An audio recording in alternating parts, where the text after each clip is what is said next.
Hey everyone, welcome in to the Irish NFL show presented by the Aer Lingus College Football Classic, Trust Gaming, and also Mini Arcade Systems. A big week.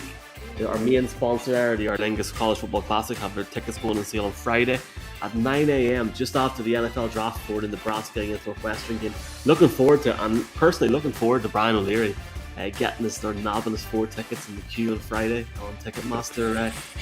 It's going to be good, but the NFL draft is on this week. I mean, Mark's not here. I think he does. I think the Patriots have a selection. Me and Colin don't really care, so we'll start the show off with you, Brian. How are you doing this week about the NFL draft? Are you happy? The excitement is building. Yeah, I'm one who loves the draft. As I've said many a time on the show, I love the buzz. I love the lead up. I love all the mock drafts. I love listening to everybody's analysis. It's something that it's a love hate relationship with the draft. Either you're all over it or you're not. And from my point of view, unfortunately, the Giants have been quite poor the last while, and it's reflective in the fact that we're picking at 5, and also we have the Bears pick from last year with the Justin Fields move. So we're picking at 5 and 7. So yeah, of course, there's going to be huge interest. And being a Giants fan, I also listen to New York radio, and you've got the Jets picking at 4 and 10. So they are all over the draft. I'm really looking forward to the week ahead, and we've got some great stuff lined up as well. Colin, it's a big week for the teams in New Jersey, but also a big week for us. Ian Rapoport on tonight's show, a big preview show on Wednesday, and apparently we're going live for the entire Thursday night. Who thought of that? Well, how could you not go live for the first round of the draft, given that the commitment that the Irish NFL show has throughout the season, where we go live generally, or at least live twice a week over the course of the season. Sometimes live 3 times a week, sometimes it's pre-recorded, depends on Mark's availability and whether he's able to get the private jet. But no, look, it's the draft, and it's lying season, and alongside all of that's going on, we have more talks of trade this week, and we have players showing up or not showing up to the voluntary workouts.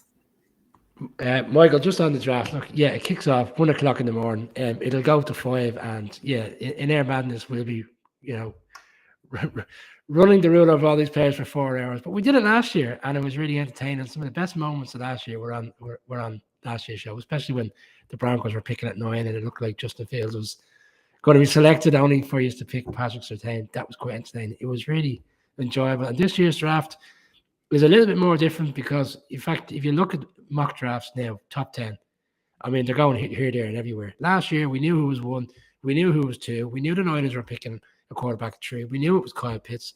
So it was only really when we got to, say, 6 and 7 last year that it really kicked off. This year, we really don't know at this stage who's going to be the fourth pick. And that's what makes for a great weekend. We're going to give our opinions on our big show on Wednesday night, our draft preview show, where we're going to run through all 32 teams, all 26 who are actually picking, because quite a few have 2 picks this year. But we're going to run the rule over every team and see what we think is going to happen. Brian O'Leary making the pick for Jeff Reinbold's People's Draft on Monday night, if you want to get that for the Giants, along with Big Blue UK and Ireland. Brian's mock draft's interesting. I know we'll talk about the mock drafts more, I guess, on Wednesday night. Before we talk about certain things in the NFL, a couple of things came out at the end of this week. They're announcing the international games, the teams for London, for München, and for Mexico City on May the 4th. May the 4th be with you, gentlemen. So looking forward to that there. Here an X amount of teams have been linked. The most recent this week, there's rumours the Saints are playing the Vikings. There's rumours the Giants could be playing the Packers. There's rumours the Broncos playing the Jaguars. We don't know. And that is the main disclaimer that we're going to have. There was a leak this week which speculates that the Munich game might be on the 13th of November. We're not going to know until the schedule is out. However, the biggest news this week is about Deebo Samuel. Colin, would you like to round us off on what's been happening? Because the 49ers fans are back. I couldn't find them for a couple of months, but they're back this week. It seemed like Jimmy G might be playing again. Who knows what's going to happen? And now Deebo doesn't want to play as a hybrid running back wide receiver. He wants to play in one position and one position only, and he wants out, apparently. Yeah, I suppose there have been stories about this for a little while, and we've seen the social media stuff where, players have removed team logos and team pictures and all sorts from, be it their Twitter profile or Instagram profile. And that was what happened with Deebo. I think, some people will tell you this is to do with Christian Kirk's contract, and it totally changed the market for wide receivers. Other people will tell you that it's to do with the fact that Deebo does want to play in one position. And some people have said, I think it was Chris Sims said it to Florio, that Deebo doesn't want to live in California. He wants to go back east. He grew up in North Carolina, as far as I know, and apparently he wants to get back to the East Coast. So it's tough to know what the reason is. And I do think we're in a really interesting kind of situation with wide receivers in the league, and what they earn, and the teams kind of making the decisions. There's still questions around AJ Brown. There's still questions around DK Metcalf, and that'll be interesting to see how that plays out over the next little while. There's a lot can happen as well. Baker Mayfield, Kyler Murray, who knows what will happen over the next week. I am interested to see where Deebo goes. I don't think they will get a huge, I don't see them getting a high first round pick for Deebo because of what he's going to command in terms of his contract. But I said it, I'm a huge Deebo Samuel fan. I said it repeatedly last year. Deebo Samuel with the ball in hand is magnificent. It is one of the best sights in the NFL, and wherever he goes, he will be a wonderful to watch, but he will also be, as all top wide receivers are, very, very expensive. It's a tricky one, because sometimes, as you say, you don't know what side your bread is buttered, and I think he fits that 49ers team really well. And I think half the reason why he's been so successful is because Kyle Shanahan, who's such a good schemer offensively, knows how to get the best out of him. I can understand and appreciate why he's kind of getting a little bit fed up with the fact that he's now, where they might kind of class it as he's doing jet sweeps and stuff, but realistically he's become a running back, and he's also a wide receiver. So I can understand why he feels he should be paid, quite handsomely to be rewarded for all the work he does on both sides in terms of those positions. However, his agent has said he's not engaging with them because he just doesn't. It's not about the money now. It's about the fact that he just wants to leave, and he wants to be a number one wide receiver for whatever team he goes to. But I don't believe he's a number one wide receiver. I think he's a really good player that fits in well, and wherever he goes, he'll have to fit in well with what they want to do offensively. Our team's going to completely drastically change how they construct their offense to fit him in, potentially. Maybe some team like the Jets who are really keen for him, but I think the Jets have been burnt off the Tyreek Hill situation, and they'll be very much not declaring their interest until they know realistically they're going to get him, because I don't think they want to be two players this offseason that they've really gone in heavily on and didn't get either of them. Won't look good from a Jets perspective. So if you're asking where I think the likely destination is, I think it might be the Jets, but I do think giving up that 10th pick would be a bit rich for me. I think they should be looking at giving up they've got 2 picks in the second round. I think that you could be putting them in. And just bear in mind, the 49ers have no first round pick this year. I'm not entirely sure where they are on the second round. They gave it away last year with the Trey Lance deal, so they'll be looking to get it back. But I think the 49ers will hold for, and like we saw last year with Aaron Rodgers, where it looked like leading up to the draft he might have got traded. With the 49ers actually been involved with the Packers, I think the 49ers will hold for here, and they won't do a deal. Just to make people aware, this is recorded as of right now, as of Thursday night.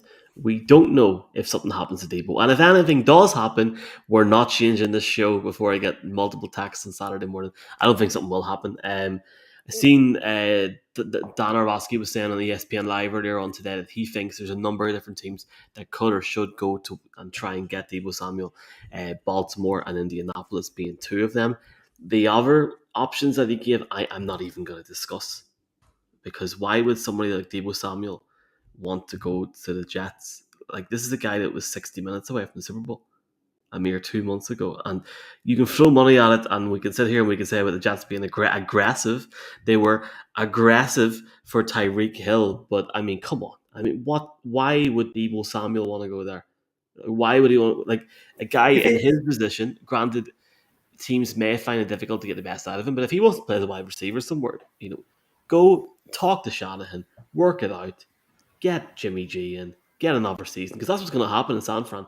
Nothing is going to happen. Trey Lance is not going to be the starter. Jimmy Garoppolo is not going to be traded, and Deebo Samuel is not going to go anywhere, because this is all talk ahead of next week. We need something to talk about. Last year we had a quarterback heavy talent at the start of the draft.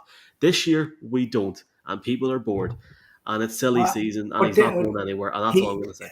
He requested the trade. I also think if Jimmy I want to play G for Man doesn't, United, Colin. You know, I'm not well, contractually. yeah, but you weren't one of the top offensive weapons in the Premier League last year who would have his choice of teams. I think that some of this is driven by the fact that what the 49ers gave up for Trey Lance. And I do think there's an interesting discussion to be had if Jimmy G is the starter there next year, because one of the things that Jamarcus Russell did was he changed the landscape. He led to, I suppose, an NFL where teams wanted to control rookie contracts. And the whole idea now is you get a QB on a rookie deal and you try to build around that to give yourself the largest Super Bowl window that you can have. The 49ers gave up the farm to go up and get Trey Lance. If they now sit him for 2 years, that to me, this is not Brett Favre, Aaron Rodgers, like, you know, or Jordan Love and Aaron Rodgers. This is not a Hall of Fame QB who is being replaced. Jimmy G is not a Hall of Fame QB. He has had opportunities to win a Super Bowl and messed it up. He had an opportunity last year to lead the 49ers, who could have and should probably have beaten the Rams in the championship game. I think everybody is going to look a little bit silly. They'll have to put a brave face on it. But I think they would have wanted to be in a position where, having given up so much, that Trey Lance was going to be starting in year 2. Yeah, you could well be right that it will be Jimmy G, but if it is, it's not what they wanted. 2-time Super Bowl champion, Brian. Jerry, just go back. I'm back. Just go back to what you said there around it's silly season. So we're leading up to the draft. We're always going to have all these stories. Yeah, I'm with you on that 100%. But at the end of last season, if you told me when we were departing LA that Devontae Adams wouldn't be the Packers player and Tyreek Hill wouldn't be with the Chiefs, I would have said, you're off your rocker. What were you drinking that weekend away? Nothing surprises anymore. Certainly not in this offseason. So do I think it'll happen? No. Would I be shocked? No. And especially where the 49ers are in a position going into this draft, which we've discussed with other interviews, which we might see over the coming week, around the fact of how explosive some of these wide receivers are in the draft. I mean, potentially there's about 7 or 8 wide receivers going in the first round. It's probably one of the most stacked drafts for quite some time in terms of wide receivers. Maybe the 49ers will look at it and say, yeah, okay, fine. It's not what we want. He's a great player. We'll move him on and we'll take our chance with another player coming in. The problem there is if they turn to Trey Lance and they're also having a rookie wide receiver, you're asking 2 players to gel very quickly who don't know each other, and that to me will cause a lot of difficulty. I do think Jimmy will probably inevitably stay there more so because of the injury. And if you saw John Lynch's interview at the combine, he was so bullish around the fact that Trey Lance was going to be the quarterback this coming season. Jimmy G understood the situation the team were in. They were moving forward with his quarterback. At that stage, you know, the way he was going on, he was probably assuming come the lead up to free agency, he would be traded despite the injury and despite the operation. But that hasn't come to pass. And I really don't see now, unless Carolina decide next week it's quarterback's not for them and they go down that road. But Baker Mayfield is also a wild card in that conversation. So look, we'll see. Deebo wants to move and he might just get it, but I don't think it'll happen before the draft. Okay, well, more on the Irish 49ers show next week. Any other business? I'll start first. It came out this week, or I've only really discovered this week, that the Tampa Bay Buccaneers have announced that they have blocked the Green Bay Packers game from being selected as a game in Munich, which means, hypothetically, the NFL can select any other game. So I am still of the opinion that the Kansas City Chiefs will play the Tampa Bay Buccaneers on the 13th of November in Munich. That's my opinion. The Chiefs have a very long-standing relationship before the international marketing agreement. They've worked with Bayern Munich. I think it'll happen. I'm going to talk it into existence, and not one of us is going to get a ticket. What's your AOB, Colin? The other thing I suppose that's caught my attention this week a little bit is the Kyler Murray situation, because he didn't show up for the voluntary workouts, and yeah, they're voluntary, but you're the QB of a team that had got to the playoffs for the first time in your career last year. You had a really disappointing loss to the Rams. You were roundly criticized by 3 Super Bowl winning QBs live on television, and your response to that is to throw your toys out of the pram, demand a new contract when you haven't won a single playoff game. I just think surely a better way to approach it would have been to show up, to show that you are a leader, to quash those rumors that won't die, that you're not a leader, not seen as a leader in the dressing room. But I think players have gone about things weird ways all week. If I was Baker Mayfield, I'd have shown up before Deshaun Watson. I'd have been in the building first. I'd have made the story that I was first in, I was last out, and I'd have ensured, I'd have put the Browns front office in such an awkward position that they were saying, get this guy out of here. By staying away from it, it makes my life much easier for the Browns. If he'd gone in, waved to the cameras, shaken everybody's hand, been pictured lifting weights, how difficult would that have made things for the Browns? It would have made it a hell of a lot difficult. Sometimes I wonder what agents advise their players. The same with Kyler Murray. So Kyler might get what he wants, but if I was the Cardinals, I wouldn't be rushing to hand him a new deal. It's no shows for me as well, Michael. 2 people in particular. One, you might be a bit surprised by this one. It's probably a non-story. Ryan Tannehill, okay, doesn't show up this week. He got paid last year, 30-odd million. Had a very inconsistent season. Had a very, very bad playoff game, and first time around to get back in the building with the team and obviously try to work towards next season. He doesn't show up. And then we had the AJ Brown tweet about him not being a diva, and I'm not entirely sure whether he was directing that at the team or the GM or the head coach. So that was a bit unusual.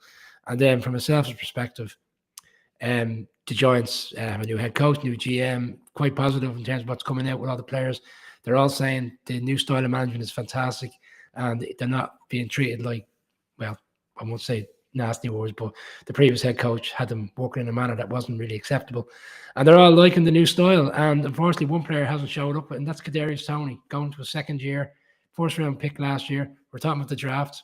And you think he's not a leader, but he's certainly not even a follower, because you think having missed half of last season, inconsistent, second year, new GM, new head coach, you'd want to be in the dressing room with everybody else and trying to work towards a new season. And he's a no-show. And unfortunately, a head coach that's trying to get things moving in the right direction is left answering questions about a guy that's not there. And once it's voluntary, it doesn't send a good message for what he thinks of the team. And these type of things don't end well. So there you go. I tell you what, the only good point about staying up late on Thursday night for me is seeing your face when they just draft somebody you've never heard of on Thursday night. We're live on Thursday night at 11:30-ish. We're not going to be live till like 5 to 1. However, the show starts around then. There's some great guests, so we can already announce Sam Monson and Jim Haggy are going to come on this week, and we hopefully will have another couple of guests as well. I think we're going to replay our Trevor Penning interview. Trevor Penning now, lads, projected potentially to go at the end, mid to the end of the first round, potentially, which is fantastic for him. And yeah, we've got a big guest kicking off the show after the break, Ian Rapoport, Rap Sheet, and we just pray that Deebo Samuel hasn't went anywhere in the last few days.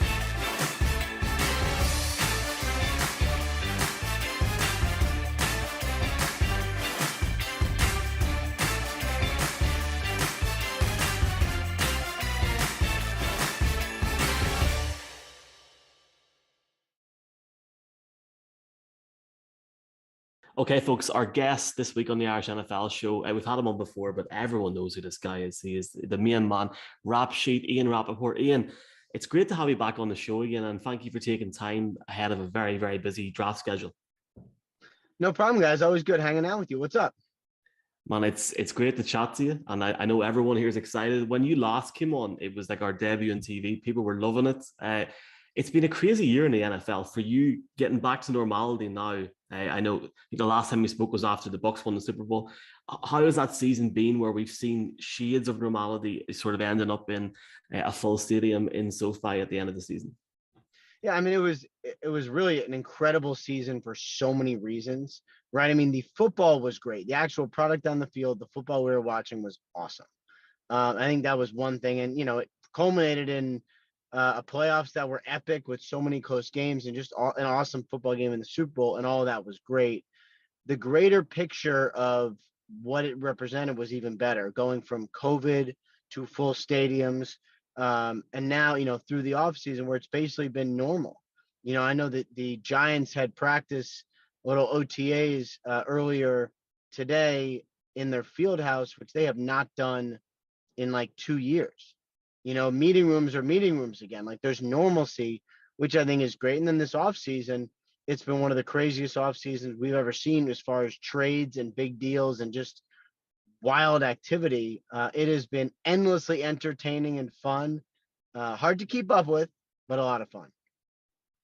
And Ian, I suppose piggybacking on that, we had Mark Murphy from the Packers on, and he talked about how, well, for you it always is, but about how it's become this 24/7, 365 league. We spoke to Peter King, and he used the COVID phrase, the new normal, that, we've seen teams go from like 95% of teams picking in the first round of the draft to this year only 75% of the teams will actually pick in the first round. Yeah. Trades have become so much more important. Do you think that is the future of the league now?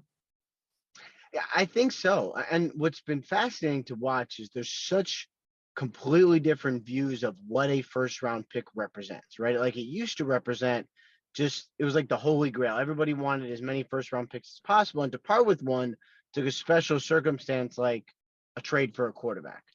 And then the Rams started doing some things, and they traded for Jalen Ramsey, and then the Texans traded for Laramie Tunsil. And you started to realize, like, okay, maybe if we have a great player and you know what you're getting, it's worth a first round pick. And then the Rams won the Super Bowl, and I think a lot more teams are like, you know what? They went for it. They quote unquote mortgage the future, which isn't really mortgaging the future. You get new first round picks every year. But there are different ways to do it. And I think, that exploding salaries and the willingness of general managers just to engage, it led to just a really, really fun offseason where everybody traded everything. And any player it seemed was available, because if a player wasn't that happy, it's like a potential new team didn't hold it against him. They just wanted to trade for him. So that was kind of the new normal in the NFL. And it was really crazy to follow. Ian, you had a fresh report yesterday about potentially Baker Mayfield going to the Panthers. The Panthers pick at 6. They don't pick again till 4. Continued mock drafts of them taking Willis or Pickett potentially. Matt Rule seems to be on the hot seat. Do you think it's more likely they will look for a veteran such as Baker, or do you think it'll be a case of let's see where we are after the draft?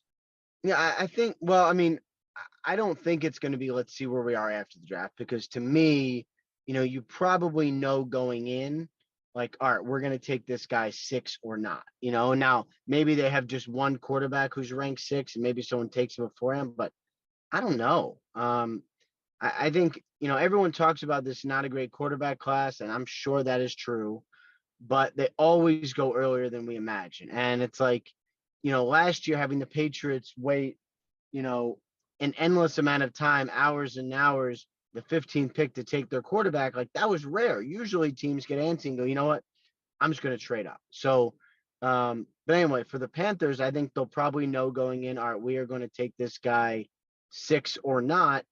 But if they trade for Baker Mayfield, say Tuesday, Wednesday before the draft, they don't have to. So that push-pull, what the Panthers are going to do, how valuable a quarterback is, who they want to take, It's all going to be a very, very interesting thing to watch going forward. And I don't know which way it's going to go, frankly. Ian, sticking on the Browns for a second, you broke obviously the news about Denzel Ward's massive contract. They're reselling the market for cornerbacks. We've already seen an offseason where the wide receiver market has naturally been reset. Kind of a two-parter. I mean, do you see this now, cornerback market, like we saw the plethora of big wide receiver deals, a lot of disruption, Terry McLaurin, DK Metcalf, maybe not necessarily as happy with their deals. And secondly, cornerbacks aren't taken that high in the draft. Ward was taken 4. There's a few that have been taken 5. I think we've got to go back to Sean Springs, taken at 3. And so what the Lions do at the 3rd pick, and they've been associated with a lot of corners, could be really interesting. I mean, we've seen Kyle Pitts taken at 4 as a tight end last year. So your thoughts really about the reselling of what that Denzel, and then equally how it might impact upon the view in the draft, especially for the Lions at 3. Well, I do think there'll be a lot of corners taken in the first round of this year's draft. I mean, we could get 6. There's just the problem with this year's draft is after the initial group of corners, there's just not that many available, right? So there's like 6 or 7 maybe really good ones, and then a huge drop off. So you might see several in the first round because if you don't get one, then you're not gonna get one. So what I think the Denzel Ward deal kind of hammered home, it was a really nice deal for Ward, but it hammered home that you have to get a premium position if you have the opportunity. Like, it's fine to draft a middle linebacker. It's fine to draft a defensive tackle. It's fine to draft a running back at some point. But this game is about the premium position, the corners, receivers a little bit, pass rushers, left tackles, quarterbacks. If you have a chance to get one, you got to get one, because if you don't, you have to pay for one exponentially more in free agency. And I think for the Browns, like, they got Denzel Ward at 4. He's a really good player. Than they paid for him. That's all fine, but it's still cheaper and better use of resources than if they had to go get one or trade a bunch of picks for him, say like the Rams had to do for Jalen Ramsey. Ian, March the 8th this year, 4 o'clock-ish Ireland time, Aaron Rodgers is staying. 2 hours later, Russell Wilson's traded. For you working in that industry, what has the last few weeks been like for you? Because I can imagine your screen time on your iPhone must be upwards of 18 hours a day. Oh yeah, when we get those, everyone gets those alerts on, Sunday morning screen time. I'm like, oh God, I don't want to see it. That day was crazy. I probably knew Rodgers was staying, probably for about 12 hours. So I was preparing for that. And, then there was the contract and what he was getting, and it was $50 million a year. And then there was the wait for it to be kind of finalized. And then it was the Russell Wilson trade. And, generally in the quarterback world, similar to free agency, but a little, it's heightened a little bit because the quarterback world, generally one move affects another move. So as soon as we knew Rodgers was staying, it was like, all right, who's Denver getting? All right, they're going to make a run at Russell Wilson. So that was, every move is connected. So that was one of those days you just got to hang on. You just got to hang on, and it was a lot.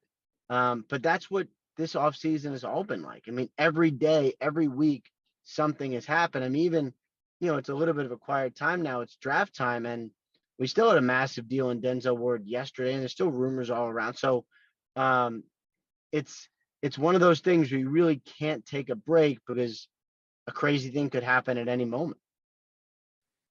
And I suppose one of those crazy things that could potentially happen, though we don't know, is in relation to Kyler Murray, and a guy who probably hasn't had the ideal last few months. You'd have to say the last time we saw him on the field, the Cards were lost heavily to the Rams, and the Manning cast, you had Eli, Peyton, and Russell Wilson. Maybe not talking specifically about Kyler, but talking about what you need to do to win playoff games. Then obviously the drama this offseason in relation to statements by Kyler, statements by the Cards, and the contract. Do you see them getting a deal done, or do you see Kyler being willing to play there? I know right now it's voluntary and that's why he's not there, but right. Where's the state of play with that, Ian? Well, I think there's a lot up in the air. I do think they end up paying him. I don't think they trade him. Could they? I mean, they could. They'd get a lot of picks. But I go back to what the Cardinals were before Kyler Murray. They were a bad team, then they're a mediocre team, then now they're a good team. They've made a progression in each of the last 3 years. Kyler Murray is part of that. Is he perfect? Definitely not perfect. Got a lot of issues to work out. That is okay. He is not a finished product. None of us are, but he is most certainly not. But they had a first-round quarterback before him, and it was Josh Rosen. They liked him. They thought he was good. He was not good. Trying to find the next quarterback is hard. So, if you're the Cardinals and you're willing to trade him, you better know you're getting someone just as good. And who is that? It's like even Seattle trading Russell Wilson. I think that was an okay move for them. They got a lot of picks, all that, but who's going to play quarterback for them? And are we sure that person's going to be as good as Russ? Are we sure the rest of the team is going to be as good? So a lot of questions if you're going to move on for your quarterback, and I'm not sure there's another answer there. Ian, normally at the back end of the first round, it's usually best player available each team takes. But in this year, the wide receiver, there's 8 or 9 wide receivers touted to go in the first round. The Chiefs have 12 picks overall, 4 in the first 64. They could be going up against the Packers, who also need a wide receiver after the Devontae Adams trade. Andy Reid this week has said the offense is going to change. I consulted players. Do you feel they're going to really make a push to move up the ladder in terms of moving around the draft board to potentially get a wide receiver? I don't think they need to move to get one, but I think they can. And because they have those picks close together, because they have a bunch of artillery from the Tyreek trade, they can move. And I think with the Tyreek deal, that was obviously controversial, but he is a number one receiver and he's great, but he's not a true classic number one. You really had to scheme for him. And I do think there'll be some relief is maybe not the word, but I feel like the Chiefs will revel in having an offense that's slightly more normal this time than they did last time. So I think they're going to be fine. I really do. I mean, they signed Juju. They signed MVS. They're going to draft one, maybe going to draft 2. Andy Reid always seems to be fine. And if they're going to let a player go in his history, the last 20 years, way more often than not, it has been the right move to let the player go. So I would trust the Chiefs on this, that the value of picks was greater than the value of money and the player. We'll see how it transpired, but they still got a great team. They still got a great offense. They still got a great quarterback. So I imagine the Chiefs will be okay. Ian, one team that usually is renowned for its consistency is the Pittsburgh Steelers. And you just mentioned about the team having a great quarterback. The Pittsburgh Steelers certainly did have a great quarterback, but no longer in the building. They're going through a lot of transition. Obviously, Kevin Colbert, has announced he's retiring or leaving the Steelers after the 22 draft. Obviously, the first person to ever have the GM title in the Steelers organization. And they're going through a lot of, I suppose, emotional upheaval with the very sad and tragic circumstances surrounding Dwayne Haskins passing in recent times. When it turns to, I suppose, the draft or the philosophy there in Pittsburgh, though, how do you think, given the consistency, given the organizational structure they have in place, how do you think they're going to approach things, and do they have to succeed once they solve the most important first question? Yeah, I mean, I don't think Kevin Colbert wants to leave with the quarterback being an open question. I believe that he would like to have this solved. And, my understanding is he told people that I'm not going to leave until I can have the next franchise quarterback. Well, this is a big draft for it. Real question is, who would they take? I mean, is it going to be, Kenny Pickett? Is that someone who the value is good enough for them? Is he a good enough player? At 20, is he your franchise guy? I think it's all possible. We're going to find out on draft night how real that is. If not, I mean, Trubisky is a great flyer. He is someone who is certainly talented enough. It was probably not a great system for him. We'll see what he's going to end up doing. He is talented enough because he went early on in the draft. It's really a question of, are they going to take someone who's better than Trubisky, and where do they take this person? Now they've done the quarterback work. They've had all the guys in, and we'll see in 9 days who they end up taking. You're right. A few more days of the draft, Ian. And look, last round of questions here. Last one for me, anyway. The thing I love about draft night now, Ian, is the sources that come out about 3 minutes before it's announced on TV. What's your plan for the draft? Obviously going to be in Vegas. First time the draft's in Vegas, and I think all these guys have been to Vegas. It's an incredible location to have the draft when it's literally the most centralized city in the US. Yeah, it's going to be so fun. And, Vegas always does it big. So it's going to be big. It's going to be right in front of the Bellagio steps. It's going to be Bellagio fountains. It's going to be awesome. So I am excited for that. The draft is going to be great. I don't tip picks, so I'm not allowed, and I don't like it anyway. So I'll be waiting for it to be announced on TV, which I think is the proper way to do it. Amps up the drama. People don't want it. People don't want it to be spoiled. If a guy throws up a shot, you don't want someone tweeting, "Oh, it goes in," before you see it on TV. So I will let it unfold on TV. I'll be talking about rumors and trades and why guys fell and all that, but I'll let it transpire on TV. And I think that's a great way to do it. It's going to be a lot of fun. Ian, I suppose one of the big stories, obviously, last year was the 49ers moving up and what they gave away, and then they end up getting Trey Lance. And you were on NFL Network earlier talking about Jimmy G and his rehab. But what do they do if there is no trade, and if Jimmy G wins that QB competition? Where does that leave the 49ers, Kyle Shanahan, and the GM? Leaves him in a great place. Having a legitimate starting quarterback will let him to the playoffs, and gives Trey Lance another year. I don't necessarily think that's a bad thing. We've seen quarterbacks wait a year. We've seen Aaron Rodgers wait more than 2 years. It's okay. It doesn't mean Trey Lance is bad. It doesn't mean the trade was a bust. You could think of worse things than, Jimmy Garoppolo is your starting quarterback. He's a good guy. The players love him, and he led you to the playoffs. He is not perfect. That's why they drafted someone to replace him, but I don't think that's a bad outcome. And if no one trades for him, I think the 49ers just say, you know what? We'll just keep him and we'll play him, and that will be fine. And I don't think that's a bad way to go. Last year, we had the 49ers moving up to 3 quite early, in the process, leading up to the draft. And, recently we've had the Saints move up, and a lot of people feel the Eagles were the winner of that, I suppose, that deal. Were you taken back by that deal at the time? Saints, do you feel they may move again, or you think they're kind of locked in on 2 particular players? Yeah, I thought it was actually more fair than a lot of people did. My sense now is that the Saints just get 2 really good players in the first round, another one in the second round, and move on from there. But obviously there is a possibility of taking a quarterback. Do they package those picks? Do they move up? Do they get up in front of the Panthers to take a quarterback? Because they have all that ammo now, they can do whatever they want. They got great options. We'll see how it transpired, who goes where, and if they need to move up. They might just stay. They could get the top quarterback at 14 or whatever it is. I think that's okay too. But I was surprised by the trade, but the Saints gave themselves maximum flexibility, and I'm fascinated to see how they use it. If they were to move up, most likely team I'd imagine would either be the Giants or Jets, potentially, bearing in mind they've both got 2 picks in the top 10. Yeah, I think the Giants and Jets would like to move. I think both of them would like to build the roster. Both would like to move. Nobody really wants to have 2 top 10 picks, but does give you a lot of great chances to make some trades and to create some fun for us on draft night.